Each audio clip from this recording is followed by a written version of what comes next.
माहीम समुद्रकिनारी पोहताना दोन मुलं ही बुडलेली आहेत। एका मुलाचा शोध घेण्यामध्ये यश आलेलं आहे, तर दुसऱ्या मुलाचा शोध अजून सुद्धा सुरू आहे। अग्निशामक दल, माहीम पोलीस आणि सागरी पोलीस या घटनास्थळी उपस्थित आहेत। तर माहीमच्या समुद्रकिनारी पोहताना ही दोन मुलं बुडाली होती। त्यातल्या एका मुलाचा शोध लागला, तर दुसऱ्या मुलाचा शोध अद्यापही सुरू आहे। विक्रांत शिंदे अधिकची माहिती देत आहेत। विक्रांत, माहीमच्या समुद्रकिनारी हा अपघात झालेला आहे, पोहताना दोन मुलं बुडालेली आहेत, काय माहिती समोर येते? अमित, खरं तर आत्ताच्या घडीला जी माहिती समोर येते त्यानुसार 5 मुलं जी आहेत ती या समुद्रामध्ये आपल्या बुडालेली माहिती आपल्यापर्यंत मिळते।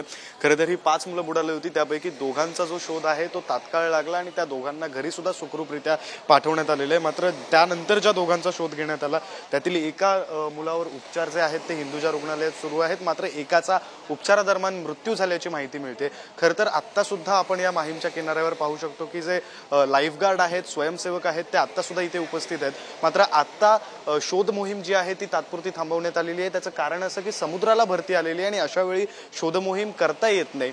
मात्र एक मुलगा जो आहे त्याचा शोध अद्यापपर्यंत लागलेला नाहीये। ज्यावेळी ही भरती ओहोटीमध्ये बदलेल त्यावेळी पुन्हा एकदा शोध कार्य जे आहे ते सुरू होईल। आता आपण माहीमच्या किनाऱ्यावर बघायचं झालं तर लोक मोठ्या प्रमाणावर जमलेले आहेत, अगदी पोलीस सुद्धा माहीमच्या किनाऱ्यावर आपल्याला पाहायला मिळत आहेत। लाईफगार्ड जे आहेत ते स्वतः इथे उपस्थित आहेत। मात्र आत्ताच्या घडीला आज खरं तर धुलीवंदनाचा दिवस, संपूर्ण दिवस हा आनंदात गेला, रंगीबेरंगी दिवस गेला आणि त्यानंतर आत्ताची ही बातमी ही मुंबईच्या काळजाला चटका लावणारी आहे।